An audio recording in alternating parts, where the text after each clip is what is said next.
We got more historic cards, people. The historic cards, they're coming out. Now, we're familiar with the ones that come out from Modern Horizons, but we're not familiar with the new ones that are going to be coming out from the special Jumpstart, these special digital cards. Digital only. Long Tusk Stalker. 1 green, 1/1 creature. Whenever a Long Tusk Stalker enters the battlefield or attacks, you get energy. Pay 2 energy. And it perpetually gets +1/+0. And you may choose a creature card in your hand. If you do, that card perpetually gets +1/+0. So strange. I can't fathom these mechanics working in paper Magic. Mana Gorger Phoenix, 2 mana for a 2/2 flyer. Can't block. Whenever you cast a spell, if Mana Gorger Phoenix is in your graveyard, put a flame counter on Mana Gorger Phoenix for each red in that spell's mana cost. If Mana Gorger Phoenix has 5 or more flame counters on it, return it to the battlefield and it perpetually gets +1/+1. So whenever you cast a spell, if Mana Gorger Phoenix is, you put a, oh, I see. So yeah, if I play a 3 red spell, this thing's gonna get 3 flame counters on it. That's how it's gonna work. We saw the Static Discharge. I think the, did we see Static Discharge? Deals X damage to each target where X is 3 plus the number of, charge counters on Static Discharge. Then perpetually then put a perpetual charge counter on this card, and each card named Static Discharge in your hand, library, and graveyard. And I thought there'd be more. What is going on here? This is it? Is this it? Let's go to the Magic Spoiler. We got any goods here, Magic Spoiler? You're usually up to date. No, maybe that's it. All right. Well, welcome to the morning show where we discuss all things Magic the Gathering. Get your questions fired up. Let's have a great discussion this morning. Also, we do Decklist reviews, so if you got a 75 you'd like some feedback on, hey, submit it to us and the coffee crew, and we'd love to give you that feedback. So brew up those coffees. Let's brew up some Magic this morning. Welcome to Coffee and MTG for July 30th. The 30th, right? It's the 30th, 2021. I am your host, Nikachu, the Merfolk Master. Good morning.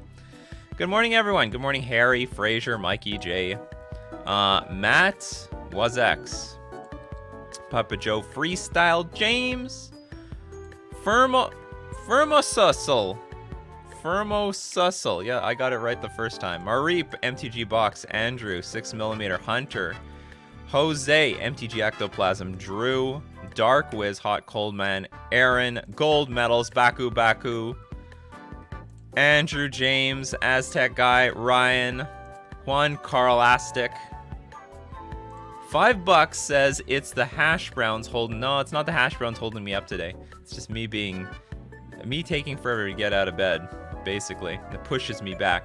And also, like, what the hell is the topic I'm going to talk about today? All right, let's just talk about Modern Horizons. That's sort of a new thing. And of course, the hair needs to be cleaned. Anyway, good morning, everyone. Let's have a great discussion this morning. But before that, our sponsors. Just a word. I would like to take a little time to give a little word from our sponsors. FusionGamingOnline.com. No, you get back here. Deal of the week this week. 35% in trade-in bonus. So, I mean, you can mail your cards. If you're from Canada, or you just happen to be, you could just, if you happen to be in Winnipeg, Manitoba, Canada, you could just walk up and give them your cards. But they're always buying. You could either get cash, but if you prefer the store credit, you can get an extra 35% increase in the value of your cards when you trade in or sell the cards to FusionGamingOnline.com. If you were to purchase anything, though, don't forget to use coupon code Nikachu at checkout. Gets you 5% off. And also supports the channel. So that Skrilla moves over to the Nikachu. And we're going to thank Mana Traders, the premier place to rent Magic cards online. Where you can rent almost every deck. I mean, so long as it's within... Some decks are over 1,100 ticks, so you might have to buy some cards. But outside of that, outside of those very few archetypes, you can rent anything with Mana Traders. Modern being the crazy format that it is right now, shifting and adapting every single week. You can support the channel using my Mana Traders link in the description below, or save 15% off your first 2 months using coupon code Nikachu.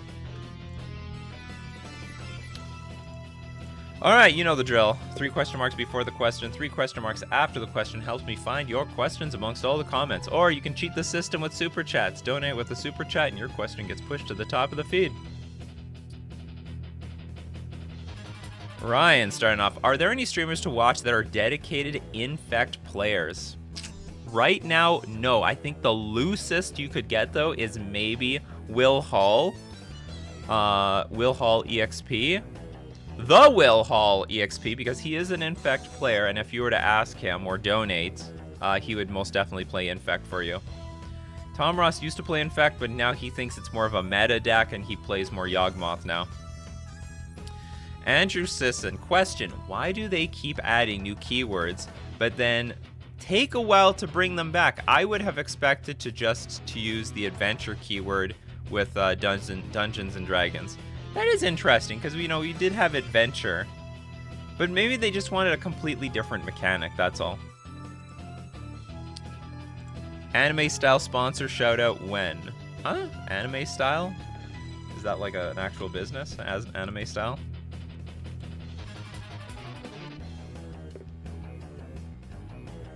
I don't think so, from what I see.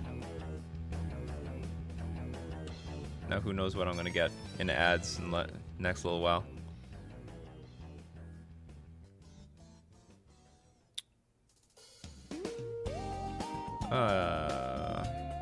Lost track where I was.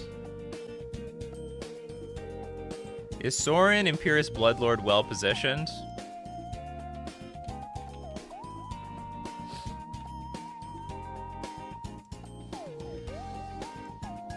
No?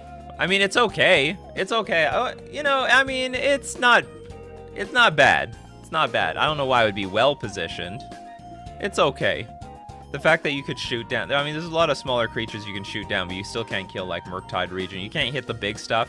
Against Hammer Time, I mean, you're operating at sorcery speed, so they can just equip the hammer to another creature later on their turn. It's okay. I wouldn't say it's well positioned. Scythrone, Nikachu, I started playing Orzhov Stoneblade in Modern. Thoughts on the deck? It's a playable deck. It's a tier deck right now. It's up there. You look at the metagame. And I see it like pretty regularly in the leagues and when people are playing leagues. Ooh, it fell down by quite a bit. Maybe the Reanimator package wasn't worth it. Hold on, was this the last 30 days? Let's look at the last 14 days. Still doing terrible. It's still a deck. It's not doing that bad. I don't know if this Reanimator package is worth it. Like, it's a variation, but I think you can do quite well just playing Orzhov Stoneblade just by itself. I think that's more convincing when you're playing with Ephemerate and the rest of it. It's a solid deck, we'll just put it that way. First Doys, do you have a library behind or grave or in front? I keep getting roasted for grave in front, but I want them to be able to see grave easier. What? Do you have a library behind? Oh! Do I have? No. I have library in front, grave in behind, because we now, I think it's within the rules now that you have to have your like library in front, or maybe the graveyard is not well defined. You need to have your creatures in front, you need to have the lands in the back, and your library and graveyard need to be like really distinct, or the exile zone in the graveyard need to be really distinct. I think, but maybe you can still put your graveyard anywhere. If there's any judge, because there are rules about where you can put your stuff, like in a feature match table, and then they just said, okay, now this is just how it is all the time. Because when you're in the feature match table, there are some people who just put their graveyard wherever the hell they wanted, and it was a confusing board state. New players didn't know what the hell was going on because one person had a standardized way of putting their graveyard. Because most people put the library in front, the graveyard behind it. And then some people would just like put it on the battlefield. Some people would have it on the other side of the table. If I'm playing graveyard, I have it in front. I have my exile zone in front. That's how I do it. I have library, in front of my library, the exile zone, behind my library, the graveyard. Because the graveyard, it can extend long. Like, if you're, ideally, you should be showing your graveyard. You can't be you shouldn't really be hiding the cards underneath. We should be able to visibly see all the card types what you could flash back from the graveyard. Like, it shouldn't be in a stack. And if it's not in a stack and you're, like, rolling it out, it should be behind your library. If you're stacking your graveyard, it's a bit scummy, in my opinion. That's a bit scummy. You should be, the information should be pretty transparent. And then, of course, if you're playing Dredge, they have, like, their graveyard as if it's their lands. Okay, rules demand lands in the back only in competitive on-camera matches. Rest is fair game. Last I heard, that they said the lands have to be behind in all games. But I'm just curious about the graveyard. I think it just needs to be distinct, though.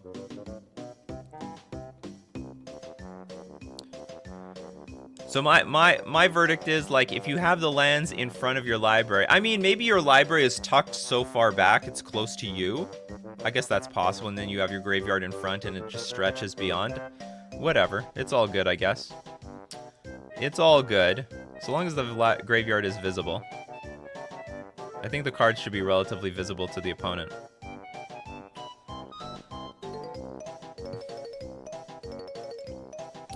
I'm gonna answer this question.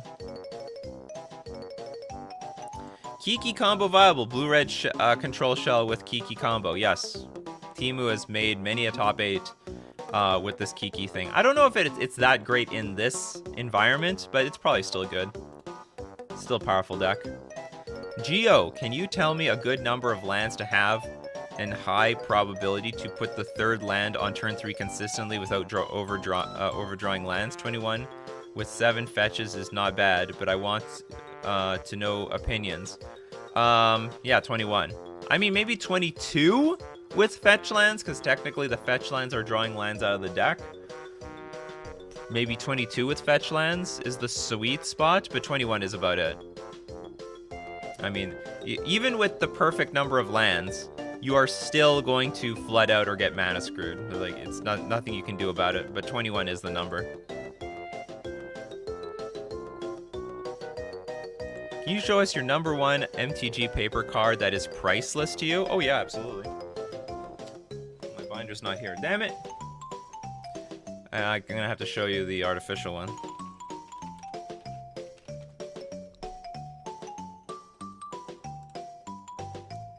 I have my priceless Magic card is my non-foil Thieving Magpie. It was the first card I ever owned, and it inspired me to play this game because this thing is so cute and so blue. You can see how I was obsessed with blue from this card. Deals damage to one of your opponents, you draw a card. Once you start drawing cards, you can't go back, people. You can't go back. So anyway, I have non-foil. I have a bunch of foils of this. I have this in foil Japanese. I have a collection of foil Thieving Magpies, but I have one non-foil that is basically irreplaceable because it was my first Magic card. I held on to my very first Magic card. Arvel, hey Nikachu, do you think that Uro could be unbanned? No! With the fast metagame we have, no! Because all that's going to do is encourage more of a fast metagame. That's all it will do. It's like fast metagame or bust. Jack Torborg. Morning, Nikachu. Are you excited for Magic to be paperless and play like a slot machine? Hearthstone, here we come. Only slightly kidding. Not a fan of the direction. Well, I mean... honestly, in my opinion, Arena is just a funnel for Magic to move people to paper. I mean, that's all it is. It's not the end result. That is not the direction Magic is going. It is just another funnel to take people from people who would play Runeterra or Legends of Runeterra or Artifact or Hearthstone. So the people who would play those games, they now get sucked into Magic and they're like, hey, this is a pretty cool game. Oh, they have live events too? You can play this game in paper? All right, I'm going to get in on that. So I don't, but they need to keep making the digital version appealing to suck in those players. In my opinion, that is Wizards' marketing strategy. Otherwise, like, Arena... Well, they said they were going to make some big events on Arena, but, like, I still believe that the soul of the money that they make is in paper. Mr. Mechatech. Good morning. Thoughts on Void Snare in Modern Merfolk? Blue Sorcerer, return target non-land permanent to its owner's hand. It's not bad, but it's the problem... Problem is, it's not good. It's a non-bo with Chalice of the Void, and Chalice of the Void is quite good right now. So that's the problem with this card. A really cool card that works with Chalice is Repeal, because you can bounce anything, but you can also play it on turn 1 if they play a 0 mana card, where they have a food out or something. So that's the only deal. Alex Troyak says, I just bought 10 copies of foil construct tokens from Modern Horizons 2. Oh man, there's foil construct tokens out there? Where's the foil Master of Waves elementals? Not that anyone plays Master of Waves anymore, but still! Where is these damn things? Now we'll never get them. Are you going historic if they print Lord of Atlantis? Probably not, to be honest. I mean, I'll play some games, but I won't be that devoted to historic. The artifact lands are unbannable because of Urza's Saga? I don't think so. I don't think Urza's Saga changes how the I don't think Urza's Saga changes the playability of. Sorry, I don't think the artifact lands change the playability of Urza's Saga all that much. I mean, the thing you'd have to still fear is basically Affinity decks and Thought Monitor coming out earlier, but I still don't think it's that big of a deal. A lot of questions, you guys. You guys do fire with the questions. Ray Cianello. My local game store has reopened, but at limited hours, weekends only, and they're only running limited and modern events. How does a new player even begin to understand and prepare to learn modern? Watch a lot of modern content, but play as much as you can. Modern is an experience-based format. So, I mean, it may come out slow, but you gotta... I mean, I've literally been playing modern for 7 years. And I can tell you, even 1 year of playing Modern constantly gives you a big edge over the people who haven't played in a while. But you just have to, you got to go through the grind. It is an experience-based format. You got to know how your deck interacts against all the other decks. It's not standard, where there might be only 3 or 4 decks in the format that you got to be prepared for. You got to sideboard for. You got to get a strategy for. You got to build a strategy for all the archetypes, even those fringe decks that come out of nowhere once in a blue moon. You get those edges if you are really prepared against those decks. Because you can still, in Modern, you can play against anything. When I get paired up against someone, and they're like Merfolk in 2021, they gotta be prepared too. Everyone's gotta be prepared. What are your thoughts on Doritos? I don't buy it. What can I tell you? It's not bad. I mean, if you gave me a bag for free, great. I'll eat it. But I don't personally go out and buy Doritos. I don't know. The chips feel so overpriced these days. At least in Canada, it's like, I was talking about this with my brother the other day. Like, you're paying like a good chunk of money for what is this mostly air, and the bag is like only 1/3 full. So they're like putting just more nothing in the bag and charging you more for the fucking chips, which is barely anything. I feel like there's more. I could be wrong here, so anyone can like voice their opinion and correct me. But I feel like candy bars have like more calories and more energy than a bag of chips. I feel like I'm just getting ripped off with a bag of chips these days. It's by weight? Well, the bag of chips is pretty fucking light. I mean, I haven't put it on a scale, but I think a Snickers is heavier than the bag of chips. Anyway, not a bad derail. That was the best derail in a little while.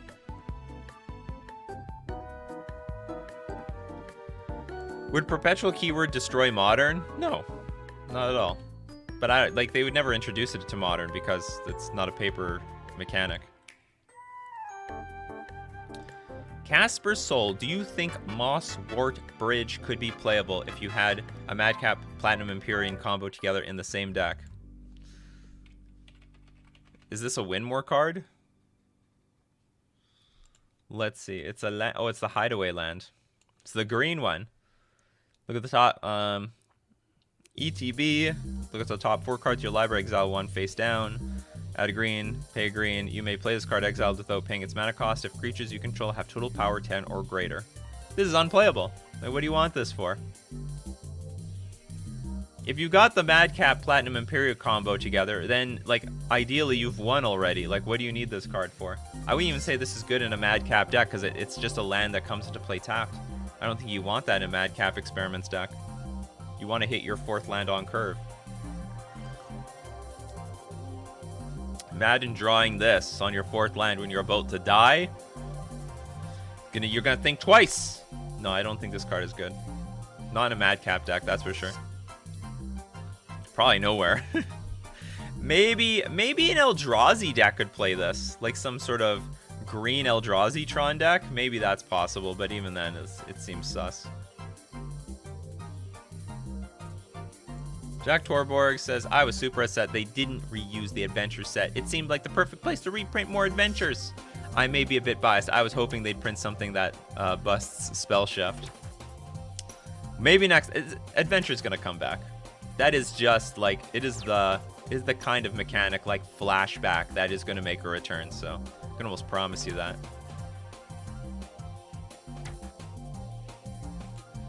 Nick Lopez, about adventures in the D&D set. I don't think it would have been well received as of now. The standard scenario needs a breather from Eldraine. Maybe. Eldraine was a powerful set. Super powerful. Adventures in the Forgotten Realm has no adventures?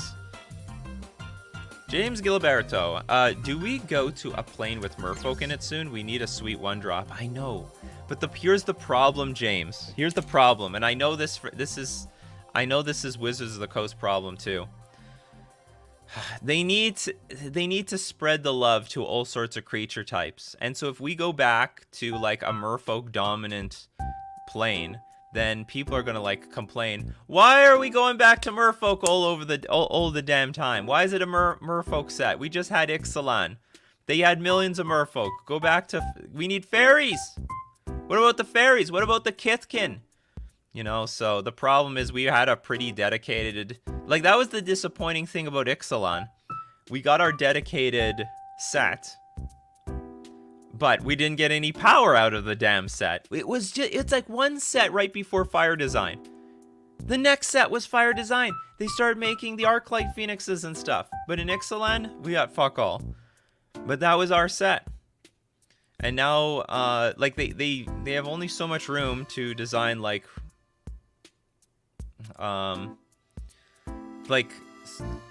spread cards for all the communities. Like, so anyway, Merfolk had its huge turn, and unfortunately it feels like it was wasted, and now it feels like we gotta wait like another 10 years for our own Merfolk dedicated plane again. I mean, we could go back to Lorwyn. That wouldn't be so bad. Maybe there'll be some good Merfolk over there. Imagine this, people. Hear me out. Return to Lorwyn is some sort of Masters set. Imagine that, like a print, like instead of Modern Horizons, it's like Return to Lorwyn, and it is like a print to Modern set, and we know that everything in there is going to be a bomb card for Tribal. Wouldn't that be exciting? I think that would be exciting if they announced like those sort of themed sets, but for Modern. Merfolk of the Risen Reef. Well, it doesn't need to rip off, you know, cards that already exist, but I think that would be interesting. Why don't we play 4 Gemstone Caverns? Because it's a colorless land on the play and it's legendary. That's why. And it's card disadvantage on the draw, which works for combo decks very well, but not so great for creature-based decks. It's okay. There are times I've played it with success. But anyway, I think that's an interesting direction Wizards could go. Instead of these like random Modern sets with like just a bunch of random themes on the inside, random cards, make it a themed set. But it's for Modern, it's not for Standard, so they can like push the power level of the fucking cards. Return to Lorwyn. Forest Walk Merfolk Lord. That would be gas. There's forest, basic forest is everywhere. And even if it's not, it's like we've got, I mean, that would be amazing actually if Merfolk Mistbinder gave Forest Walk. That would be actually delicious. That would help so much because Lord of Atlantis and Master of the Pearl Trident can get unblockable against the decks that have islands. But then there's usually two types of decks, the green decks and the blue decks in Modern. And then the green decks, we would be covered with Merfolk Mistbinder. But anyway, we can only dream, people. Can only dream. Thoughts on Dredge in this new era of Modern? Why is it better than Living End? That is the question. And holy shit, Living End just came back out of nowhere. You know, as of when I made my top 10 decks to beat, Living End was like sort of around, but not really. And then Sodek got like one good finish, and then everyone's playing with Living End the following weekend. It had a huge presence in the Mana Trader series. It's gonna go back down because like the hate cards are real. We have more hate cards than anything else for graveyards these days. But that's the deal. Like, you gotta explain why Dredge would be better than Living End. The air in chips are like airbags. Airbags are more expensive. Is it legal to put Dryad Arbor in the land area to surprise block? It is not legal, actually. It's funny you say this. Okay, check this out. You want a sneak peek? Okay, hold on. Let's turn off. I'm still editing this damn thing. Like, this is like 3 weeks in the making here. So one of the topics is Dryad Arbor. Oh. I don't know how to make this really big without screwing my timeline up. Okay, we're gonna see. Here's a sneak peek. Because this was a controversy where Dryad Arbor. It's an amazing coincidence that you're asking about this. Where Dryad Arbor was in the lands pile, and this would be the last time it would be, because now they changed the rule that the Dryad Arbor has to be with in line with your creatures. Swing with just those guys. Yep. So I don't think he sees the Dryad Arbor here. Yeah. Now he's like block. And I see the hat, the famous yellow hat. And pro player Gabriel Nassif walked right into that one. Gabriel Nassif hasn't seen it. He really hasn't. Yeah, I mean, that yellow hat has traveled the world with Gabriel Nassif. For a long while, it was his nickname on the Pro Tour because it was so ubiquitous. And I love how he just keeps picking up the card as if it's going to change words or something. Nassif would lose this game, but maybe not the war. For a long time, a lot of Magic players just wanted this art banned. It's just too deceptive. It's like when you go to the Wax Museum to take a picture of yourself with the Terminator, but it turns out to be Arnold Schwarzenegger. But Wizards of the Coast came out with... That's enough of this. That's enough sneak peek for all you guys. Too many spoilers in that one. Anyway, so you're not allowed to have Arbor Elf in your lands pile. That would be considered cheating now. That scandal changed the rules.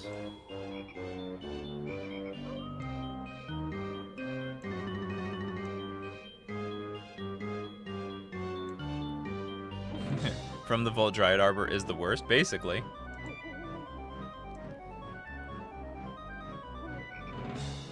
Oh man, where's these questions? Asking real questions. Return to Arabian Nights when? I think there's a lot of people that want to.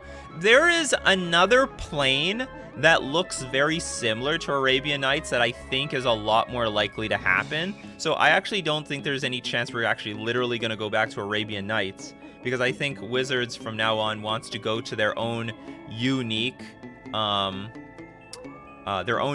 planes. You know, like instead of going to Egypt, we go to, what was it called? I can't remember this plane now. I'm so bad with names.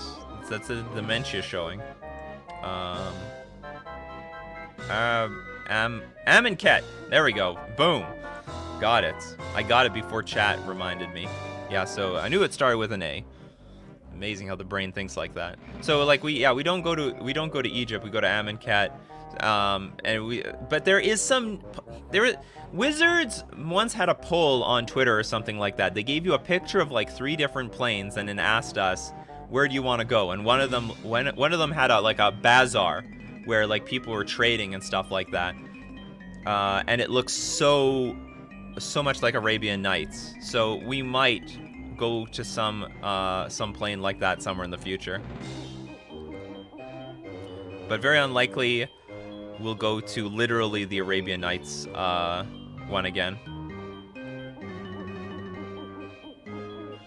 MTG Plu, hey man, I was a daily viewer back in like 2015. Oh, I mean, you were one of the OGs practically. Just wanted to know if you still upload Merfolk games with live commentary. Yes! You can find all that. It's been the channel's been segregated a bit. You can find all that at Nikachu MTG Streams, the alternate YouTube channel. So go look up Nikachu MTG Streams on YouTube and boom, you'll find all my latest gameplay. We still do that around here. Welcome back. You never know when viewers are gonna come back. Oh yeah, I answered that already.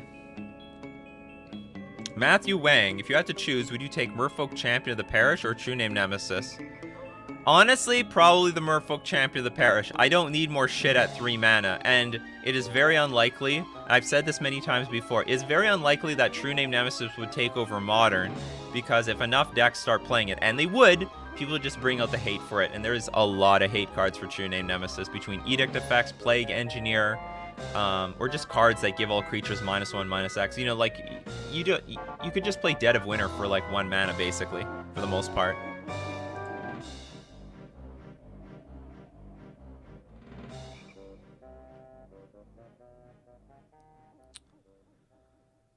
Were there any elves there? Oh, in Lorwyn? Yes. There were plenty of elves in Lorwyn. That's what the question was. If Legacy Merfolk were to add a second color, would it be green, black, or white? Probably green, because you get access to Commander Speaker. I mean, ideally nothing, because it's a Wasteland format, but I'd probably still go with green.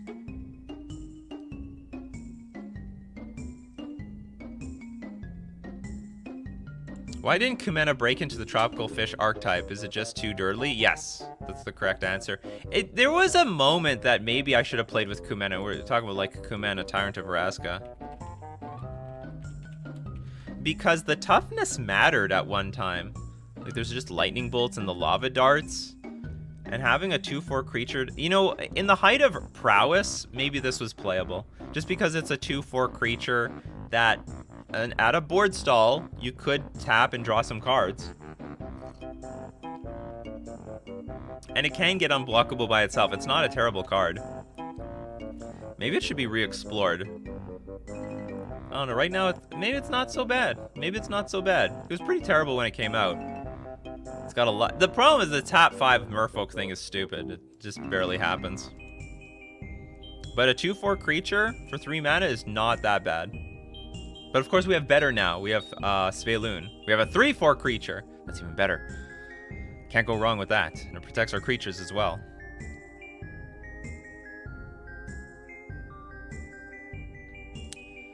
Mark Rosewater listed Lorwyn as a 7 on the Rabia list. Oh, sorry, Rabia scale. It's only a matter of time. I have no idea what that means, but if it's on the way, I'm all for it. Force walk with green Urborg would be nuts. You'd have to forego Spreading Seas, obviously, right?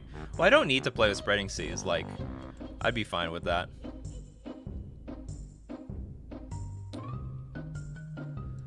You know why Meb Knights went super up in price? It's just because of Hammer Time deck? And also Affinity. I didn't know Meb Knight went up in price, though. Holy shit! It is up in price. Hold on, no, it can't be up that much. It's $1. It's a 122 euro on the list. This is a foil. Scars of Mirrodin. Oh, Scars of Mirrodin is $7. Interesting. Money. But anyway, Mem Knight sees play in Hammer Time, also sees play in regular Affinity. Which, no, I mean, it's not being competitive right now, but I mean, it was a deck that got a huge boost from Modern Horizons too. A lot of people were playing it. Moondoggy, what is the playstyle of Merfolk? I notice most tribes don't stray that much from each other in playstyle.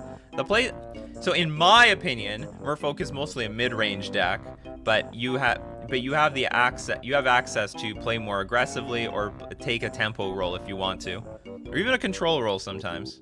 Can you solve a Rubik's Cube? No, I cannot. I can get like a few sides. A friend showed me some of the patterns, but then like I didn't want to memorize like the final part to finish off the rest of the sides.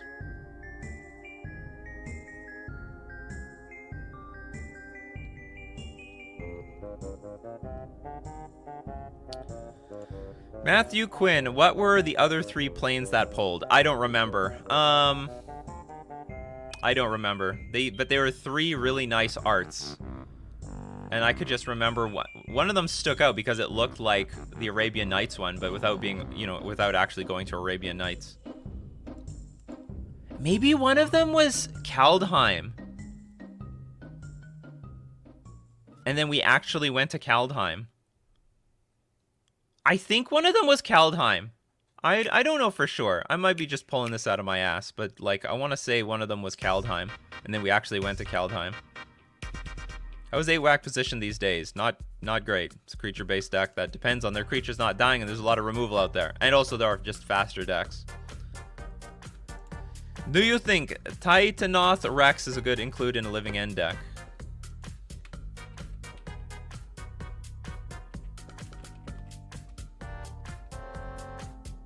It's okay. When you cycle, it has trample. When you cycle Titanoth Rex, put a trample counter on target creature you control. It's okay. Yeah, you could put that in a Jund Living End deck. I don't know if it's the best card, but I mean, 2 mana is not too bad. Celestial Death and Tax is better than mono white. It's just so metagame dependent. It has had its it has been playable though. Craig Wesco has played like Selesnya Death and Taxes many times to great success. Why do you don't play the other new 1-drop Merfolk? Because it doesn't do anything. It's too dirtly. If the metagame was more clunky, this card would be better. Rishadan Port is not good in a format where your opponents are playing cards for like 1 mana, 0 mana, or playing a lot at instant speed. Like you look at this format, Hammer Time, they don't give a shit. Is it Tempo? They don't give a shit. Crashing Footfalls, they sort of give a shit, but you know what? If you're taking your time to tap down their stuff, then they're going to just take time to just put land drops into play. Living End, they don't give a shit. They'll just cycle in response.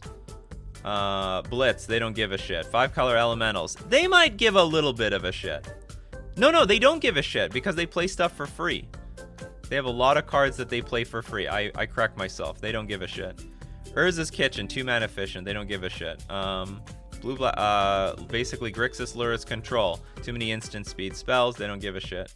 Rakdos Luris, very mana efficient. Super mana efficient. 1-mana spell, 1-mana spell, 2-mana spell. Technically a 4, I guess, but still, they don't give a shit. Amulet Titan, they would give a shit. There are some situations where Dryad can put like a bunch of mana with 1 Karoo land, but actually I do think this would be useful. But you get what where I'm getting at. Like the top decks, they don't give a shit. They don't care.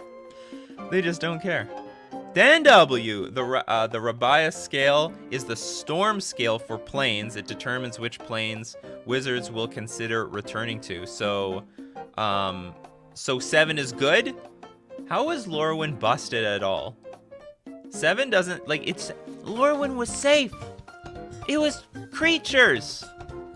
What was there a problem with Bitter Blossom and like what's it called? The stupid tapping fairy? Are they just scared of fairies, which is obviously sees no play right now in Modern? Anyway, thank you very much, Dan W. Appreciate it. The real Dan W, because I have a Dan W band in. Well, I was looking at all my suspended people, and there was a Dan W, and they were like, that can't be the Dan W I know. Dakon Dracul, what is the state of Modern at the moment? Generally, really want to learn to Modern, especially mill decks. The state of Modern is pretty fast and mana efficient. That's what it is. That's the state of Modern right now. A lot of Chalice of the Void really well positioned, even though all these decks have answers to Chalice of the Void. It's all about 1 mana spells or free spells. Even Amulet's fallen. Even Amulet is falling. In the 4-color Elementals, stick to the Planeswalker version or use Vials. Planeswalker version? Oh, yeah, I guess they have Planeswalkers. No, play the Planeswalker version. This is the hot deck right now. This deck wins. Fuck the Vial version. That's old news. You play the stuff that wins here. Utopia Sprawl. Who would have thought Utopia Sprawl would have like been is like, this is like Birds of Paradise now.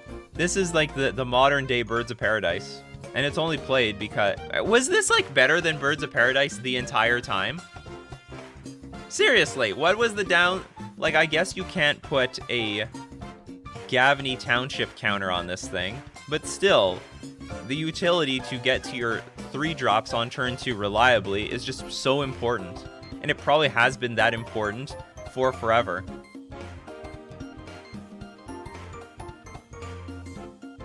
This might have been better than Birds of Paradise for forever, the entire time.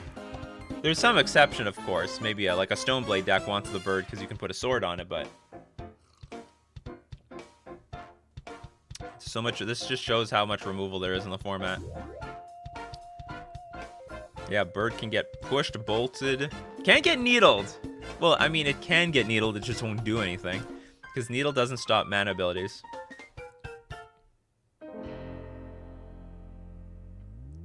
Utopia Sprawl. Utopia does need to enchant a forest, so that's a downside, I guess. Yeah, but that's not a big downside. Birds of Paradise is very often cast off of forest as well.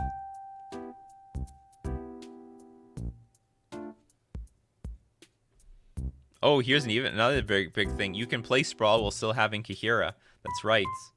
You want that sweet, delicious companion? Every card in your deck better be an elemental. You got a bird. Kahira says, no, no, no. We're not showing up for no birds. You gotta be cats. Cats eat birds.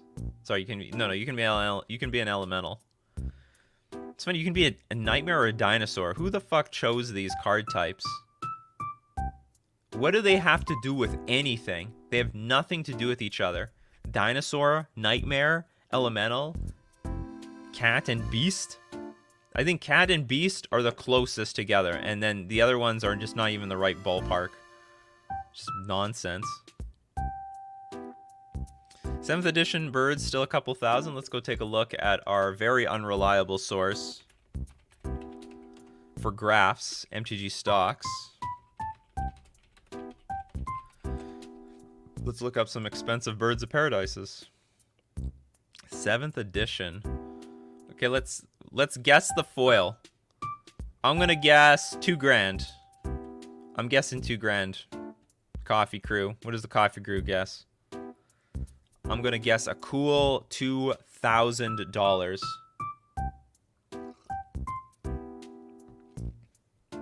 James Gilberto's on 1.7K. Maybe already knows. 2.6K for Andrew. Vincent Van Gogh 1.5K. Yvonne 1.5K. Decon 1.6. Kyle 1.5. $1 Bob. Well, everyone's going high, so I mean that's possible. We'll play with Price's Right rules. Thrill House 3K. Chris Ross 2.5. 1.4. Spencer says 1,500 foils are cooling off at the moment. $600. 2,350. Snowy at 1.6. All right, let's take a look. Boom! Holy fuck! 3,732. Who fucking won this one? Someone named. I think someone said 3K. Thrill House. You like overshot everyone by a giant margin, and you were still like way off.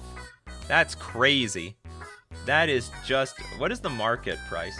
It's like, what are people actually, like, this is what it's going for on the market. But I think people are actually buying it for 650. But the average on the market is 3. Oh, it could be so manipulated, though. They just need one guy, like, trying to sell a Birds of Paradise for, like, 10 grand to upset the entire market. Okay, how about this? Let's look at the TCG. Got TCG player, slightly more reliable source. So we looked at a unreliable source. Now let's look at a reliable source.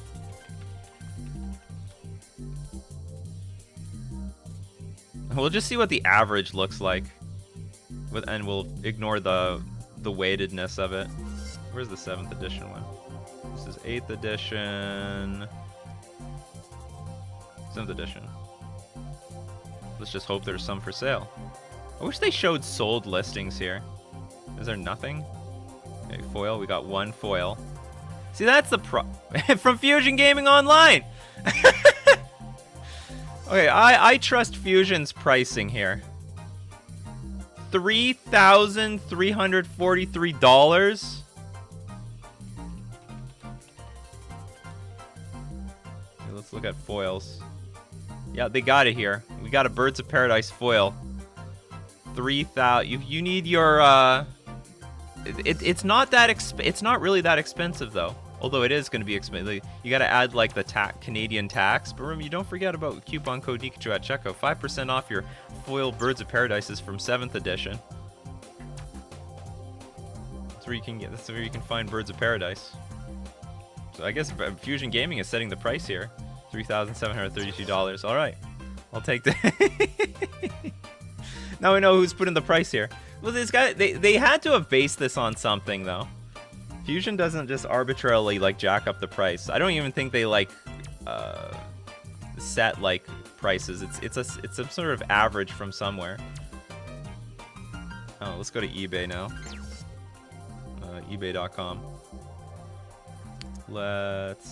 Gotta go to the advanced categories. Let's see the sold.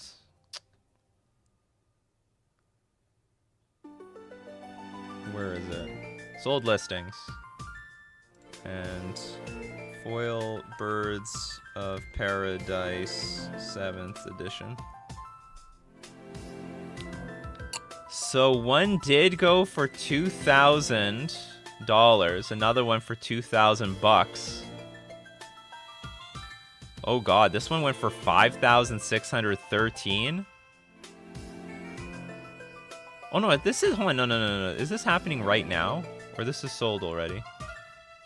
No, this is sold listing. Yeah, the bidding has ended. Alright, so this is serious money. This is pretty serious money stuff. 5 grand, 4,000. PSA near mint 7. That looked like a bargain. 1,675 bucks. Seems to be going down in value as the further we go down. Well, I mean, even graded, I'm surprised. Well, we're not really looking at old cards. We're looking at specifically foil Birds of Paradise and its obscene fucking price. Could it be manipulated? Less likely on eBay. I mean, of course anything can be manipulated, but less likely on eBay. Because you're like, let's say you're trying to buy your own card. You're still paying like eBay fees to them. So, I mean, you're paying a cost to manipulate the market. Cherry Waves. Hey, Nikachu. Curtis from Grand Rapids. Do you have a big collection? Love the channel. I do not have a huge collection. I have a collection. I got something. But it's not I would not say it's a huge collection. I try to keep my collection small. What was the most expensive card I owned in paper? I think it's a Gaia's Cradle. Let's go to the unreliable source. It's like what I think Gaia's Cradle is like over $1,000. Oh, it's just around $1,000. Oh, that's interesting. The market price is higher than what's listed on than what's listed here. I think this is my most expensive card that I own. I should get it graded and then I'll wear it as a chain or something.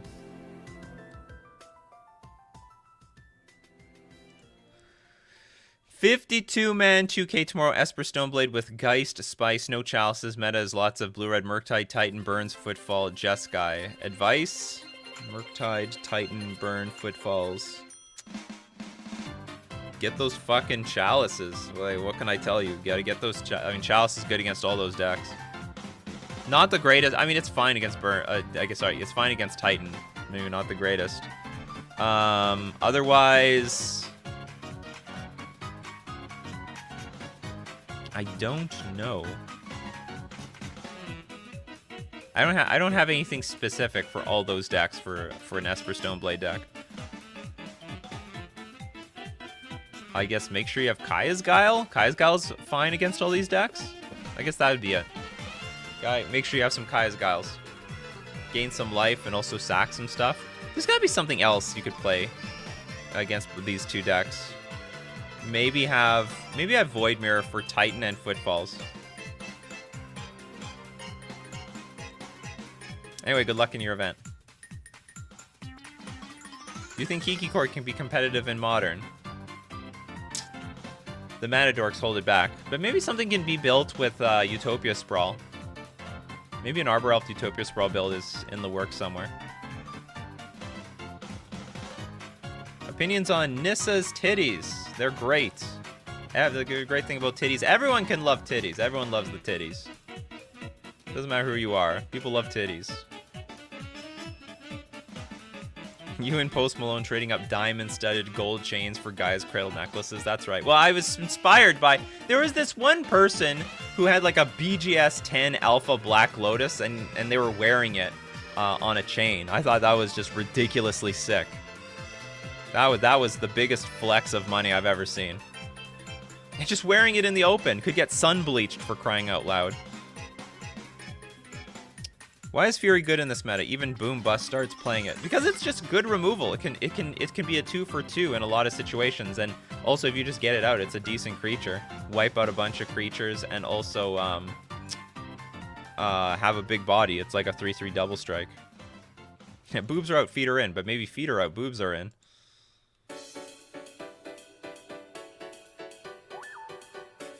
Anyway, we've got... Conversation's heating up all of a sudden.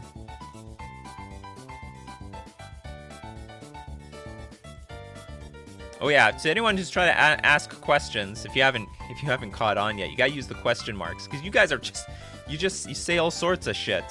But you have a better chance, I would say, because I get a lot of questions, and there's a point where if you guys make enough questions, the chat automatically, I don't know, scrolls too far. And then it like catches, I don't know, it sends me to the most recent comments, and then a bunch of the old ones get like chopped off.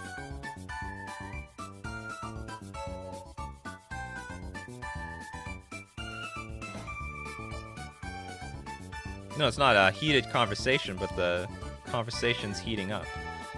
Do you have a Merfolk deck and sideboard guide? Yes, I do, on my Patreon and my Discord. So if you're ever a member on Twitch, Patreon, or even on YouTube, you have access to that stuff on my Discord.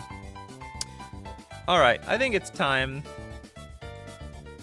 It's a great conversation, but it's time that we move on to Decklist review.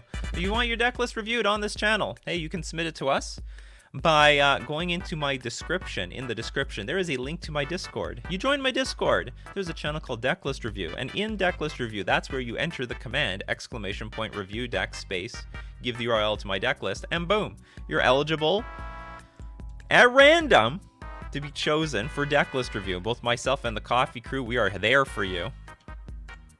I'll be there for you if it's modern. If it's not, if it's Pauper or Standard or Pioneer, coffee crew is... It's all coffee crew at that point. Where's the name Nikachu come from? I made it a really long time ago. I made a Pokemon card. Like we're going back like 22 years. I made a Pokemon card that was this glowing green neon Nikachu. Glowing neon green Pikachu. I named it Nikachu. And then one day I needed like a username online, and I went with Nikachu because it was like a sharp name.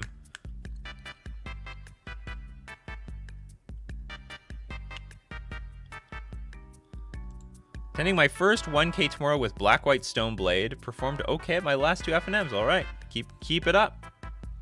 Do you think Magic the Gathering online prices get manipulated like in paper? The online prices seem to be getting up there.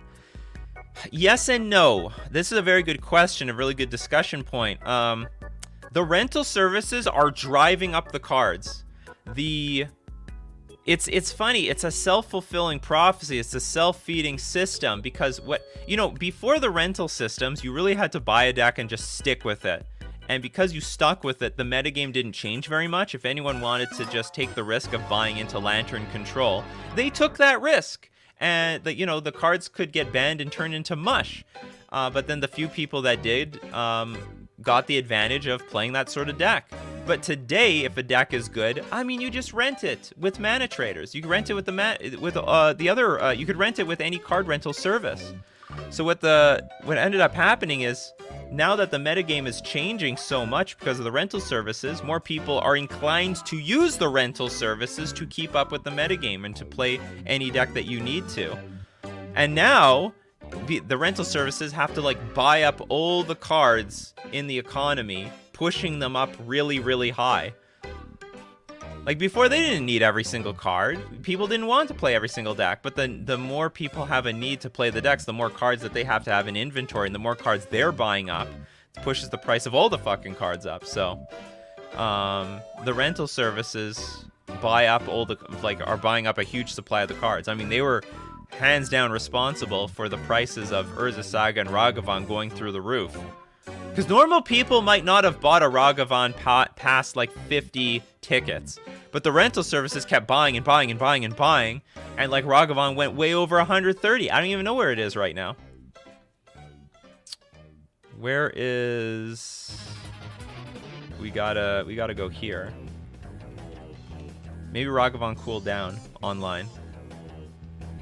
It was a really stupid large number before. It's still pretty high. It's over 100. 106. Or, yeah, 106 ticks.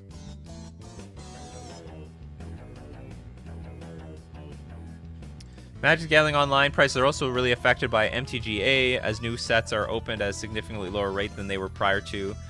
Yeah, but you know what? They offset it with the treasure chests. Like, people forget we've got treasure chests on Magic the Gathering Online. So they put the cards there, and if people want money, and I assume they do, they sell the treasure chests to the bots. They get the tickets, and then the treasure chests are open. So, like, we get our cards through the treasure chest system. I don't think it's that bad. It's really not that bad. But the biggest thing is now that is one factor. Another factor is that Modern Horizons gave this huge spike of interest to Modern. A huge spike of interest to Modern. Like out of nowhere. And now all of a sudden, like 20 times the amount of people want to play Modern. They put a huge burden on the supply of cards. And if Modern wasn't so popular in a short period of time, then like it might have been okay. But it was just so popular when there was such small supply of cards that that drove the prices way up, super high. But now supply is meeting demand at the moment, so I think everything is okay. By the way, don't forget coupon code Nikachu at checkout. 15% off your first 2 months. I was able to plug both my sponsors twice today. That's amazing. That's never happened before. All right, let's get to my Discord. Let's do some shit here.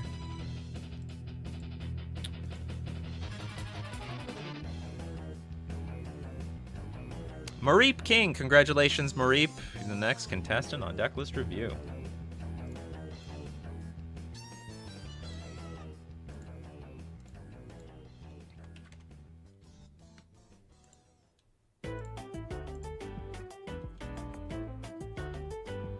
I'm so excited for ninjas to Magic the Gathering Arena. Respawn for Legacy. Oh god, why do we see this visual view? There we go. Text. Text is good.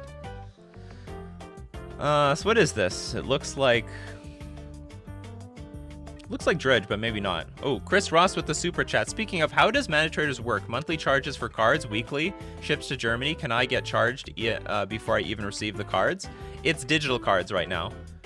So it's just Mana Traders for digital cards. They say rent paper, but I don't know if they've got this is a coming soon thing. You are charged monthly, yes. I think you're charged immediately. And yeah, you get charged immediately, and then you borrow the cards. You like order them online. You create a list. You hit like rent cards, and you got to be online to receive them. You get them through the bots on Magic the Gathering Online. So that's how it works. So is this Manaless Dredge? I guess so. I don't see a shred of mana here.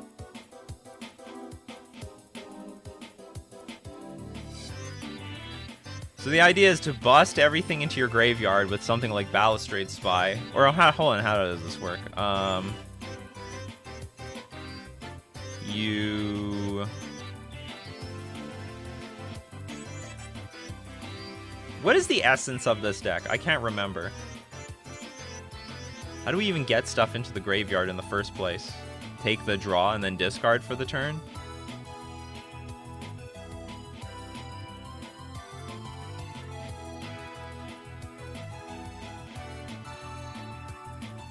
I think you have to take the draw and then discard something for the turn. Am I correct? And then you start dredging, and then you start like really pitching stuff away. And then there's, what do we got? We have Dread Return, so you can like Dread Return your Balustrade Spy, target yourself, dump your entire deck into your graveyard, and then combo from there. Take the draw, discard Dredger or Phantasmagorian.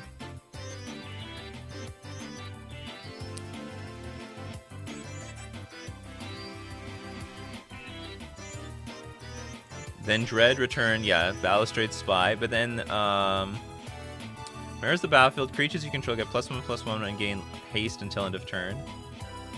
Bridge from below, whenever a non-token creature is put into your graveyard from the battlefield, but we have nothing on the battlefield yet. Oh, but I guess you can, like, get a bunch of Narc Amoebas. Then you sack them, you get the Bridge from below. The Phantasmagorian other stuff? Yeah, okay, but what, how do you... No, it has been a modern deck before. But in a different form. This is like literally Manifest Dredge. It's a legacy deck. I just don't remember how they win. Undying. When it enters the battlefield from the graveyard, that creature deals damage equal to its power to any target.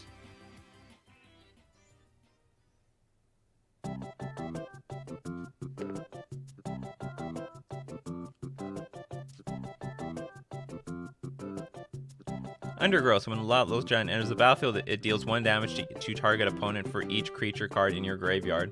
I mean, that's a pretty good card to reanimate. Oh, I guess you can just win with this thing, Lotless Giant. It deals 1 damage to target opponent, so you just Dread Return the Lotless Giant, and boom, it's all over. This is... that'll kill. This looks like I'm much more... like, I've played against a deck like this before, but... it had, like, Gitaxian Probe in it. It was, like, a different version. So I was just curious how this version won. But we see it with Lotless Giant. Do we have an alternative way of winning the game? I guess you have a Thassa's Oracle. That works.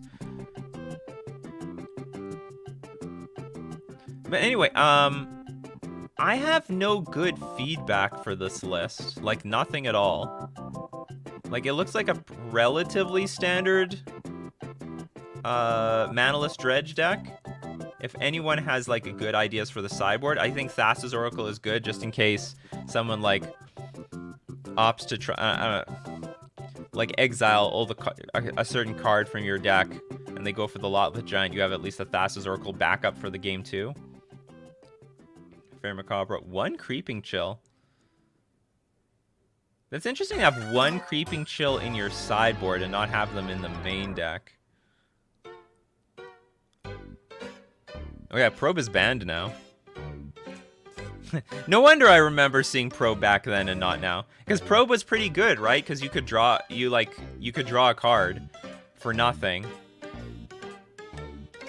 You need 4 Force of Vigor. Take out the Creeping Chill. Alright, I could get behind that. You gotta beat those hate cards. But here's another thing. Do we have enough green cards in the main deck? Maybe we should have more Shambling Shell to facilitate the Force of Vigor. Because we have 1, 2, 6, 7 green cards. And even if we bring in Force of Vigor, it's not enough green cards. Oh, you don't like this tune? We can fix that. It's like a I should take this fucking loser music out of here.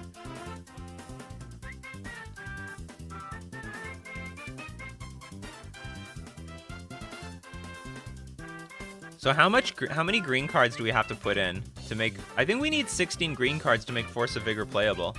Oh no, it's not that bad because we can like dredge Golgari Grave Troll back to our hand. That actually works out. Okay, I forgot about that. So we can actually mill ourselves a bit, dredge. We don't get any effect yet, but we are able to like bring a dredger back to our hand to turn Force of Vigor on. So we'll take out a Creeping Chill and add the Force of Vigor. It's the cheapest deck and a heck of a glass cannon, absolutely. What is the cost? Do they show cost here? No, they don't show the whole cost. How dare you? We want to know how much our decks cost. What are the chances we get some Final Fantasy VII music here? Not great. Sony is pretty tight on their copyrights. Sony's actually cracking down on music they don't even own. So I looked into it. Sony's an asshole.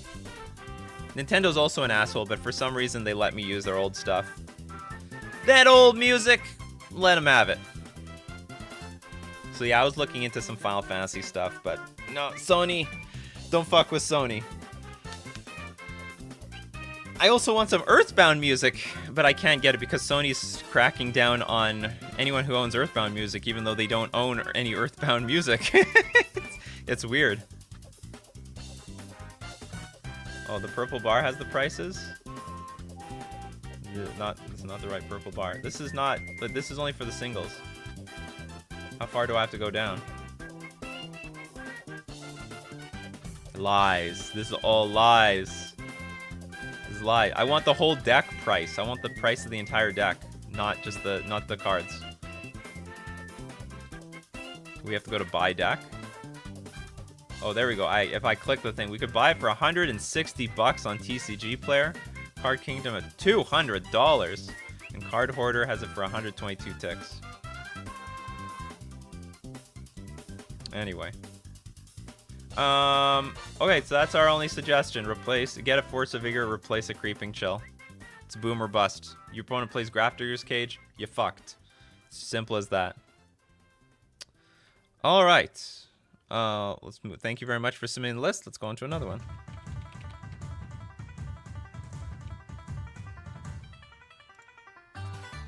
Okay, Kid Moto, congratulations. You are the next contestant on that Decklist review.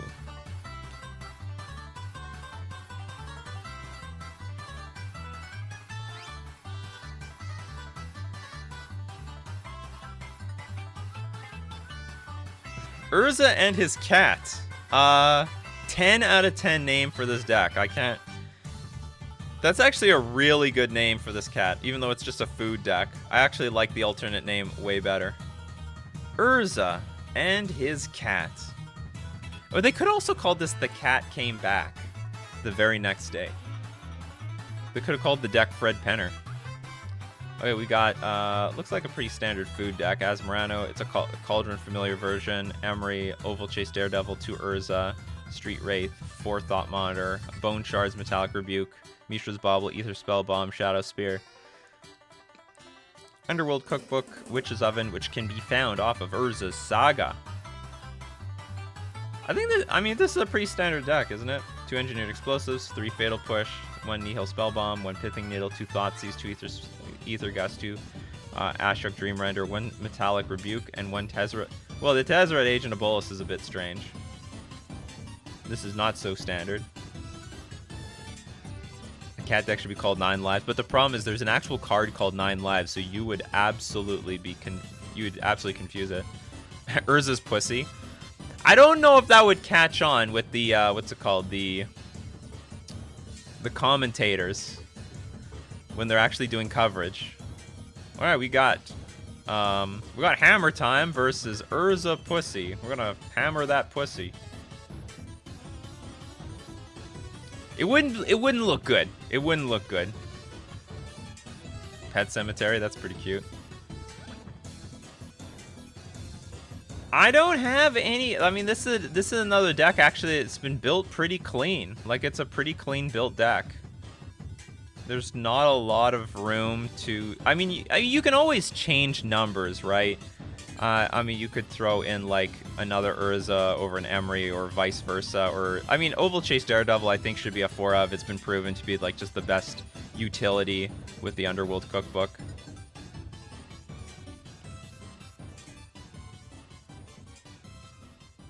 Holy shit, we're doing your deck. It's a good deck. I don't think that... I just don't understand what the point of Tezzeret Agent of Bolus is for. Look at the top 5 cards of your library. You can reveal an artifact card. Target artifact becomes a 5/5 artifact creature. Target player loses X life and you gain X life, where X is twice the number of artifacts you control. Like, I don't know what the point of this. Ooh, Perza. I like that one. That is a good one. That's hot.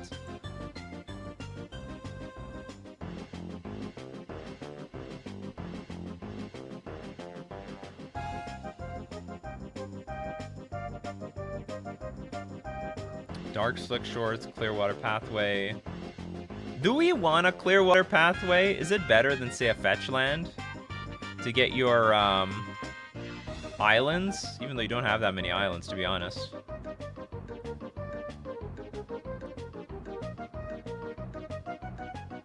How many dark black sources do we have? 4, 5, 6, 10, 11, 12, 13, 14. 14 black sources. I think you're doing pretty good on the... no, actually, yeah, you're doing okay. I guess you have 15? You're getting, like, way more name... Like, the name is not bad.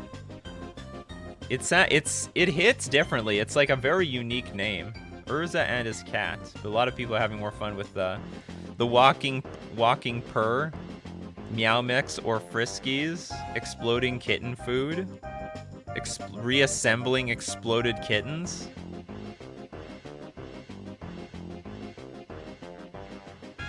Reassembling kittens. Cat for dinner.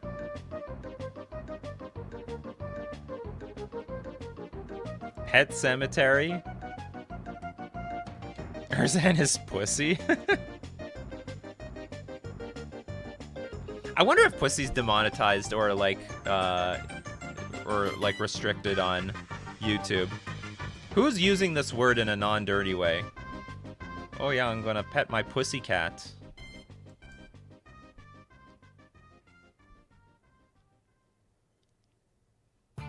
Naming decks is way too much fun. Well, there you go.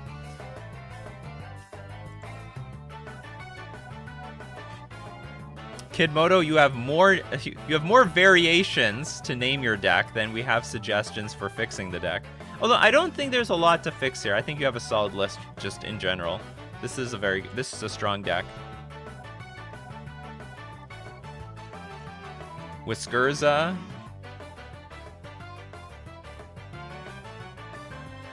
Urza High Pussificer.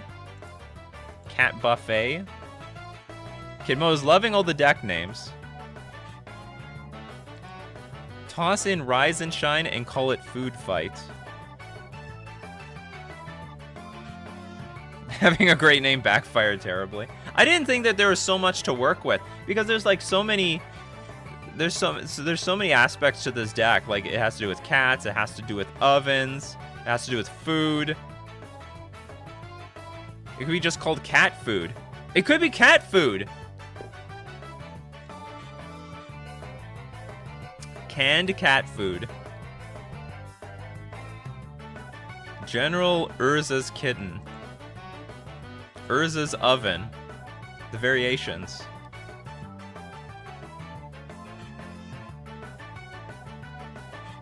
Oh, my thought was Tezzeret is an additional win con in decks that hate an artifact.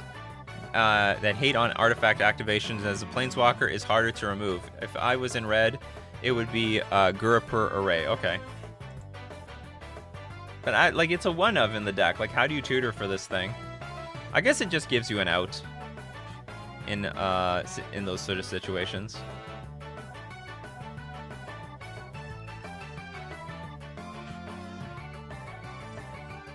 Call it Meow Mix.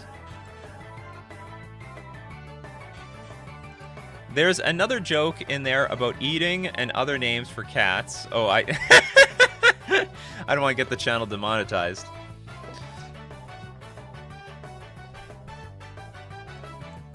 But anyway, I think we now know why we don't. Very likely they don't use the word pussy in any of the names for deck archetypes. I don't think it would go well with coverage. It wouldn't go very well. It would also like encourage a very disturbing amount of a disturbing community, I guess. Would not be good for Wizards of the Coast brand, we'll just put it that way.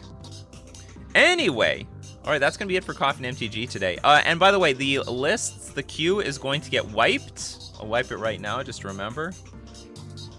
So you have to resubmit for next week. The queue is wiped, so good luck for next week. If you want to check out the replay to this, go check out Nikachu MTG streams. It's my alternate YouTube channel where we have the replays to all the streams. If I didn't get your comments, questions, or deck list, hey, we do this Monday to Friday. It's 9 o'clock a.m. Central Standard Time. Or you just show up 10 minutes after that because that's generally when I'm here now. I don't even know why I give this 9 a.m. thing. I'm going to surprise you guys. Every so often I'll show up for 9 o'clock a.m. You will not have seen it coming. If you want to support the channel and you do not do so already, you can do so at twitch.tv/NikachuMTG. You can become a patron at patreon.com/NikachuMTG. Or you can hit the join button on YouTube. So thank you very much, everyone, for showing up today. We had a pretty fun conversation today. We saw that the Birds of Paradise foil 7th edition, $3,500. It's going for obscene money. And the variations of names that we can give this cat oven deck, this cat oven food deck in Modern. So anyway, thank you very much for joining me today, Coffee Crew. And as usual, keep brewing up those coffee.